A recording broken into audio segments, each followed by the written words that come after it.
cinturón de asteroides es la zona orbital que está ocupada por más de 1 millón de fragmentos de cuerpos pequeños, medianos y grandes llamados asteroides y en algunos casos planetoides, ya que tienen un tamaño relativamente grande y orbitan en una zona espacial que matemáticamente coincide con una zona orbital u órbita planetaria. De esta manera comienzo este apartado donde veremos el cinturón de asteroides. Es una zona espacial de nuestro sistema solar situada entre Marte y Júpiter y es una zona que ha despertado muchas incógnitas, muchos interrogantes que intentaremos aclarar o al menos determinar. ¿De dónde proceden? ¿Su formación es tan antigua como el sistema solar? ¿De qué están compuestos? Son preguntas que con datos precisos tienen respuestas y nos llevarán a una conclusión muy importante, que quizás algunos de ustedes ya se imaginen o hayan ponderado cualitativamente con otras. Ciertamente, hay muchas diferencias de tamaño en estos cuerpos del cinturón. Prácticamente la totalidad, el 95%, orbitan alrededor del Sol y un dato importante, que recordaré también al final, es que orbitan en el mismo sentido que todos los demás planetas y no en sentido retrógrado. La zona central del cinturón está ocupada por más de 1 millón de objetos que superan los 1000 metros de diámetro. A pesar de las distintas zonas, más o menos pobladas, se puede decir que los asteroides orbitan en una misma zona, pero presentan excentricidades e inclinaciones orbitales distintas. Los cruces orbitales son bastante frecuentes por observaciones precisas, ópticas, y estos cruces pueden dar lugar a colisiones de importancia, con pérdida de las órbitas. Podemos establecer unos códigos de clasificación e identificación. Por tamaño, por forma, por rotación y por reflectividad o albedo.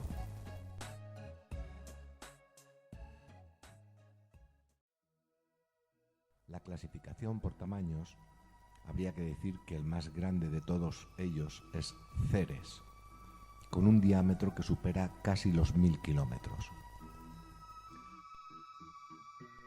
Unos 30 de ellos son de un tamaño superior a 200 kilómetros de diámetro.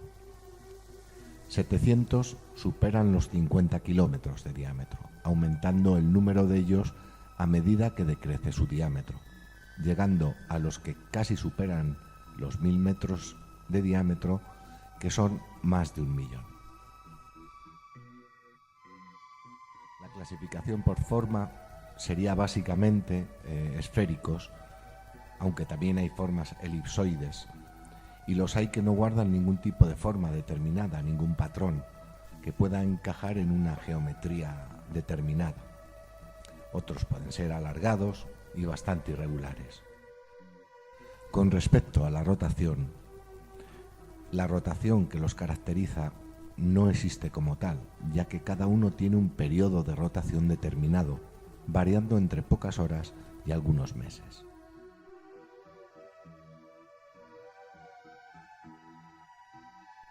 Y con respecto a la clasificación de albedo o reflectividad de la luz, esta catalogación está determinada por la superficie asteroidal y principalmente por la composición de los asteroides. Sobre ello hablaremos más adelante. Ahora nos adentraremos en unas teorías que aluden al origen de los asteroides, cuyo descubridor fue Giuseppe Piazzi en 1801, que descubrió a Ceres, el mayor de ellos.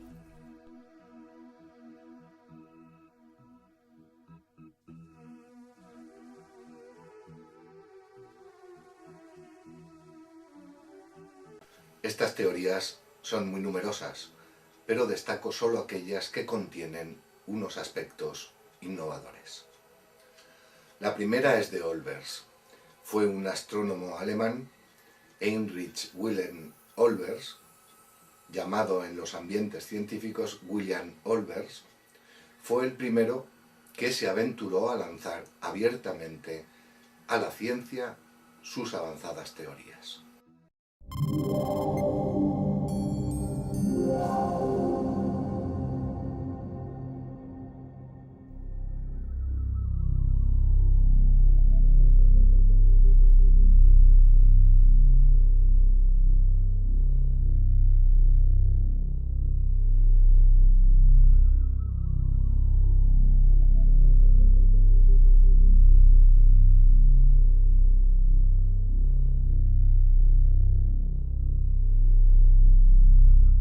En las épocas primordiales del sistema solar, esta órbita estaba ocupada por un planeta que llamo Minerva y que por unas razones desconocidas ejecutó una explosión devastadoramente poderosa, fraccionándose en muchísimos trozos que son los asteroides.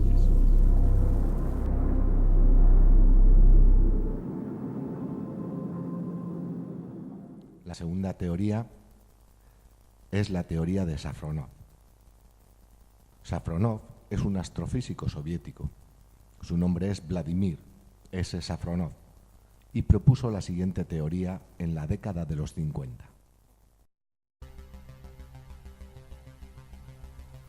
Los asteroides son los restos de un planeta abortado. En los principios del sistema solar, mientras todavía estaba la llamada nebulosa circunsolar de Laplace y Kang, se formaron numerosos cuerpos densos que fueron solidificándose y que llamo planetésimos. Estos fueron agrupándose en planetoides y cuyo embrión sería Ceres. Pero este crecimiento de Ceres fue frenado por Júpiter y desordenó las órbitas de los fragmentos que ocupaban esta zona, haciendo que los choques fueran destructivos en lugar de constructivos. La tercera teoría es de Wetherell, de George Wetherell, un astrónomo norteamericano. Su teoría está compuesta como si fuera una mezcla de las dos anteriores. Veamos cuál es.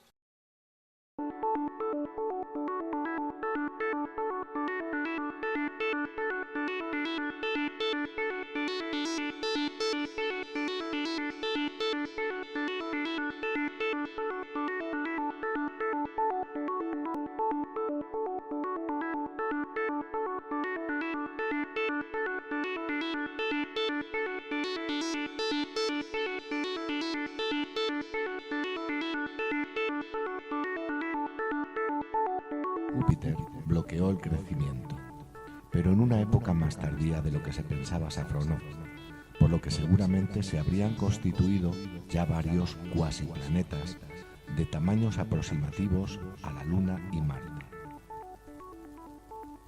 La desestabilización efectuada por Júpiter provocó acercamientos caóticos entre ellos, fragmentándose por los choques violentos.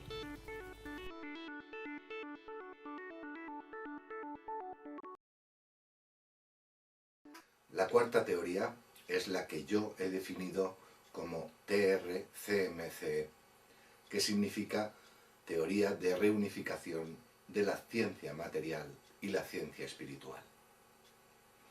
Me he basado principalmente en el concepto que yo he definido y defino como teoría de núcleos hidrogenales, nacidos como tales del interior de los soles. Esta es la teoría que yo expongo.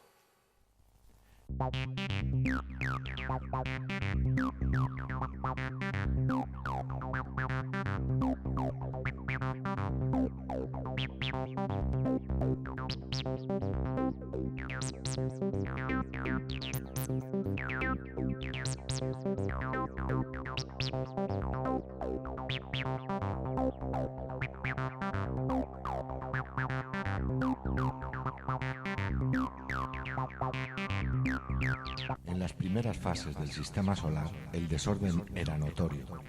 Solo los núcleos hidrogenales tenían una forma esférica determinada. La recolección del material estelar fue progresando en las zonas orbitales conforme a los tamaños de estos núcleos. Por lo tanto, las distancias orbitales ya se habían concretado. No pienso que la influencia de Júpiter haya provocado los desarreglos que indican tanto el Dr. Safronov y el Dr. Wetherell, y esto sobre la base de que son distintos tiempos de traslación alrededor del Sol. Si a estos distintos tiempos añadimos las distancias orbitales de seguridad que cada planeta mantiene con respecto al más vecino y que se determina de una forma muy precisa a través de millones de años mientras se va aglutinando, pegando el material de la nube protoplanetaria, llegamos a este punto. Por tanto, equilibrando las fuerzas entre los futuros planetas, la influencia de Júpiter queda como una influencia mayor que la de Marte, pero no una influencia caótica que afectara en la crisis definida por estos dos cualificados científicos. Esto es también avalado por los registros de influencia jupiteriana en el cinturón de asteroides que, dentro de la zona central de dicho cinturón, es absolutamente normal. Según pienso, el planeta llegó a constituirse como tal, y esto basándome en datos precisos que posteriormente detallaré y que así lo avalan. Ciertamente queda la teoría de William Olbers, un planeta que explotó, pero científicamente no hay constancia de que puedan darse procesos internos planetarios capaces de hacer explotar a un planeta que debería de tener una masa superior a la de Marte. Según la ciencia actual, no hay ningún proceso nuclear natural, planetario, capaz de provocar esta fatalidad. Mi postura es que este planeta estalló por alguna causa provocada, no por su naturaleza planetaria, sino como una reacción crítica motivada por un negativo efecto de su masa enzimática planetaria. Dicho de otra manera más clara, por la negativa acción del posible desarrollo de una civilización inteligente y técnicamente avanzada en su epidermis planetaria, que afectó profundamente a sus ecosistemas naturales.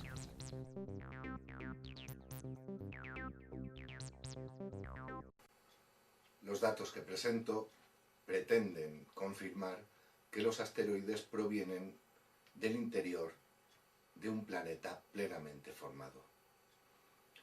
Todos los datos que he recogido se basan en el estudio de los asteroides con unas técnicas que se han llamado de espectrofotometría.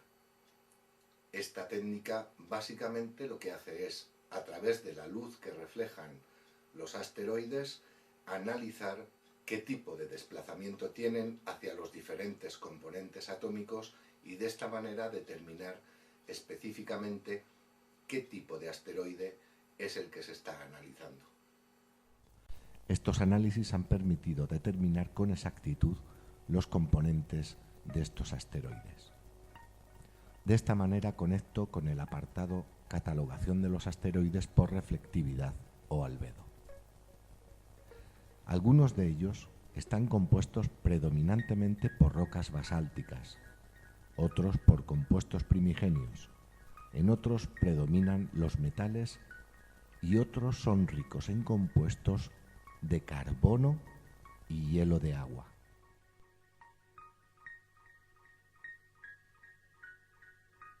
La confirmación más precisa de que provienen del interior de un planeta es la que se recibió de la sonda espacial Galileo. Esta pudo realizar una observación detallada y cercana de algunos asteroides. Uno de ellos fue Gaspra. Además, pudo fotografiarlo detalladamente. En esta observación cercana de Gaspra presenta una imagen irregular, triaxial, con características plenamente rocosas.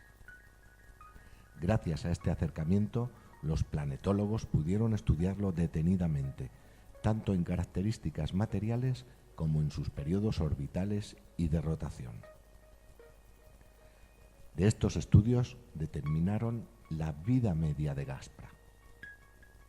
Esta la han situado en algunos cientos de millones de años, valor que es bastante inferior a la edad del sistema solar, que son 5.000 millones de años, y por lo tanto corrigen taxativamente las teorías de Safronov y Wetherell.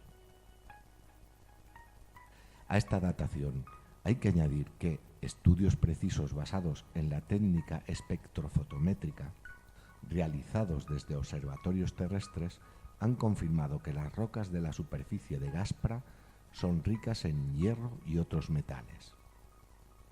Esto indica que la procedencia de este corresponde al interior de un cuerpo masivo y debido a los altos porcentajes metálicos y férricos de una zona muy cercana a su núcleo, estableciendo un paralelismo con el núcleo terrestre. Por ello, este cuerpo masivo sería de naturaleza plenamente planetaria. Llegados a este punto surgen preguntas sobre ese posible planeta.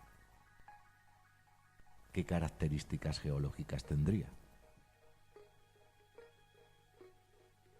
¿Tendría atmósfera?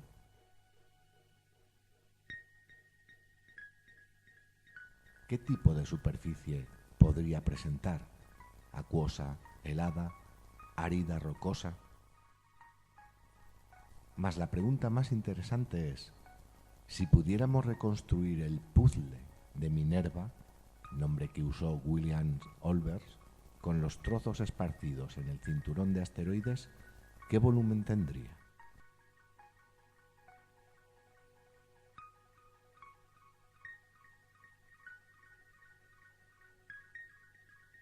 Para buscar la respuesta a esta última pregunta, podríamos proceder de esta manera. Teniendo el tamaño del asteroide más grande de todos ellos, Ceres, inicialmente como referencia primera, y valorando y ponderando los demás tamaños en progresión descendente, podremos deducir que aproximadamente tendría un tamaño superior a la mitad del diámetro lunar.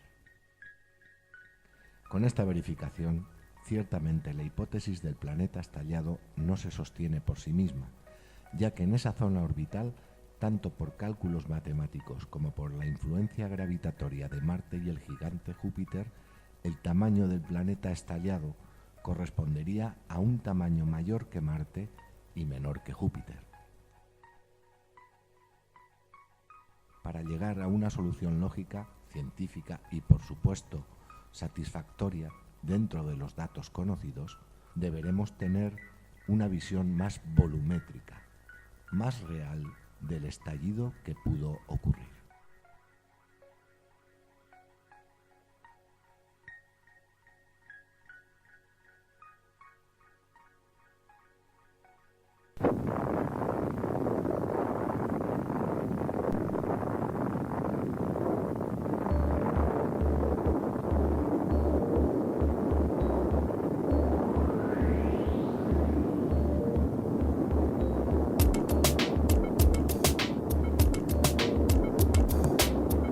Ciertamente, este colapso explosivo lanzaría a millonarias distancias millones de fragmentos de diferentes tamaños con respecto a sus densidades materiales, millones de ellos aún no detectables por las técnicas actuales.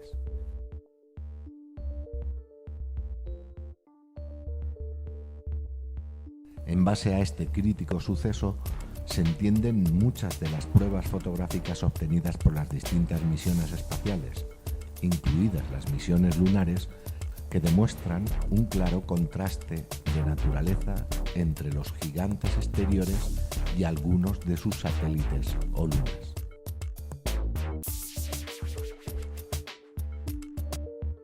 Precisamente ahí, en la referencia de estas lunas, es donde vamos a tener la más clara respuesta a la pregunta de ¿a dónde fueron a parar numerosos y grandes fragmentos de este estallido planetario que la comunidad científica ha confundido con la teoría del bombardeo primario?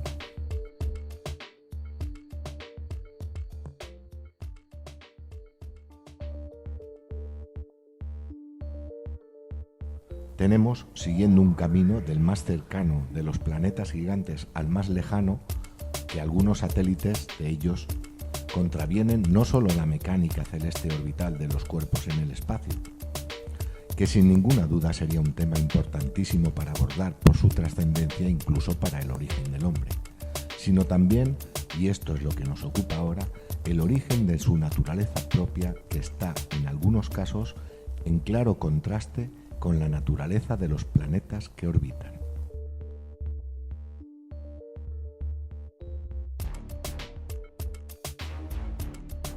De esta manera tenemos que en Júpiter hay satélites de dimensiones que oscilan entre 10 y 200 kilómetros de diámetro.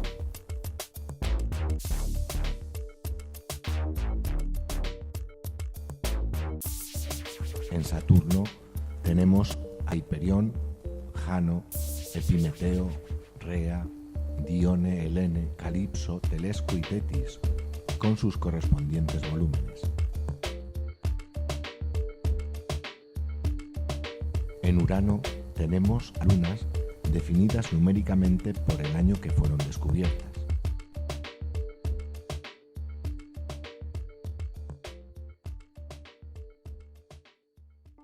En Neptuno tenemos solo un gran satélite, Tritón, que manifiesta tanto en su movimiento como en su constitución material que fue arrastrada allí por alguna macrofuerza desconocida para la ciencia. Llegados a este punto, si añadimos estos cuerpos espaciales que ocupan situaciones anómalas y lo más significativo, sus naturalezas están en contraposición con la naturaleza del planeta que orbitan, vemos cómo Minerva toma una forma y volumen planetario que se acerca más a las proporciones volumétricas que corresponden a la órbita que ocupa.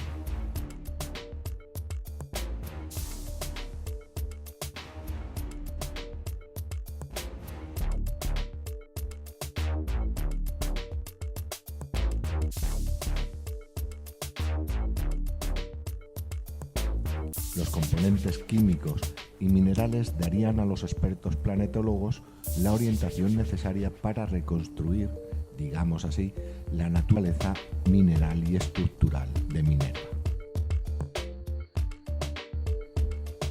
Mas hay un dato que considero crucial y que es fundamental para una de las preguntas anteriores. Este dato tiene relación con un singular cuerpo celeste descubierto en 1977.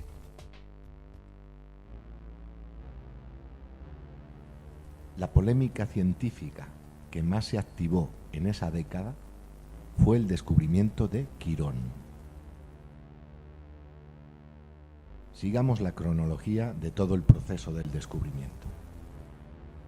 Su descubridor, Charles Cowell, quedó asombrado en el mes de noviembre de 1977 cuando observó un cuerpo entre las órbitas de Saturno y Urano y pensó que se trataba, por su movimiento y dimensiones, del 10º planeta. A modo que fue sustituyendo lentes en su telescopio, observó que su diámetro no superaba los 300 kilómetros aproximadamente de diámetro, por lo que determinó que se trataría de un asteroide escapado y con una órbita propia. Este hecho es algo totalmente excepcional en un asteroide, que por norma tienen las órbitas entre Marte y Júpiter. Lo cierto es que Quirón ya había sido observado allá por el año 1895, pero pasó totalmente desapercibido ante las precarias técnicas de observaciones de entonces. Debido a la existencia de estas observaciones, se ha podido comparar el movimiento orbital de 1895 y el de 1977, definiéndose tal movimiento como estable, pero la elipse orbital es de carácter caótico. El albedo de Quirón es de apenas del 10% de la luz que recibe. Lo sorprendente vendría cuando en su aproximación al Sol y en observaciones precisas se determinó que algún material de su superficie se evaporaba. Resultó ser agua. Quirón estaba completamente helado y debido a la mezcla con otros minerales de reflectividad baja, su luminosidad se veía reducida tan solo al 10%. En 1988, los astrónomos norteamericanos Whitsham, Tholen y Bill Hertman observaron que en dicho acercamiento al Sol, Quirón aumentó de luminosidad y se apresuraron a bautizarlo como cometa. Lo cierto es que aunque desarrolló una pequeñísima cabellera gaseosa de un máximo de 200.000 kilómetros, no se detectó una parte fundamental cometaria protectora en torno a él, la que se llamó en astrofísica nube de hidrógeno cometaria.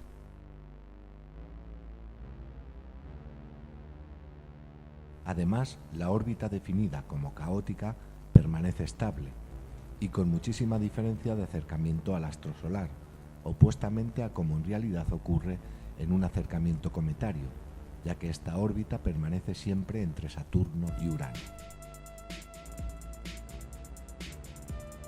Considerarlo, pues, un cometa, por este simple motivo, personalmente creo que es atrevido, o sencillamente dar una explicación de escape, porque igualmente por el hecho de desarrollar esa cabellera gaseosa, también se debería considerar como cometa al planeta Venus, ya que se ha detectado que desarrolla una cola plasmática que cruza la órbita del planeta Tierra. Por tanto, considero y pienso, como otros científicos aseguran, que Quirón se podría considerar como un Febe II, en comparación paralela a Febe, satélite asteroide helado que fue capturado por Saturno, y que además orbita alrededor de este en sentido retrógrado. Estos dos asteroides juntos, aunque principalmente me refiero a Quirón, demuestran que en el planeta Minerva pudo haber grandísimas cantidades de agua en estado líquido y por tanto mares de relativo tamaño y profundidad. Sobre la causa de la explosión no profundizaré, ya que el tema de estos capítulos no van dirigidos directamente hacia ello.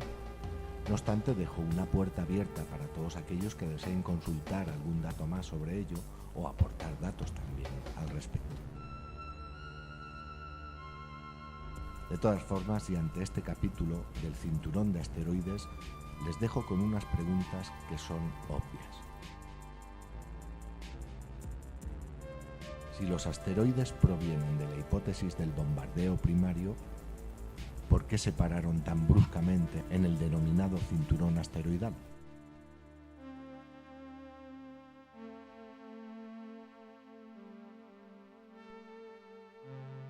Si por el contrario, los asteroides proceden de la explosión de un planeta y el movimiento común orbital lo confirma en base a las leyes del movimiento planetario, ¿por qué fueron lanzados hacia los planetas exteriores del sistema solar, dejando la parte de los planetas interiores comparativamente hablando apenas afectada, o afectada tan solo por los más pequeños?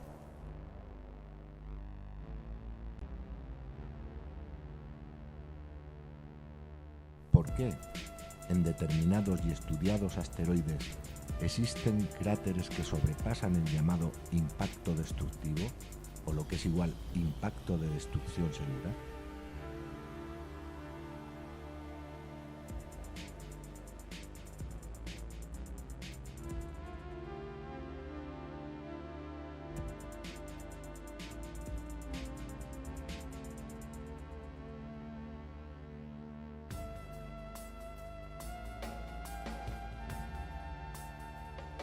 Quiero terminar con una frase de Platón, en el siglo VI a.C.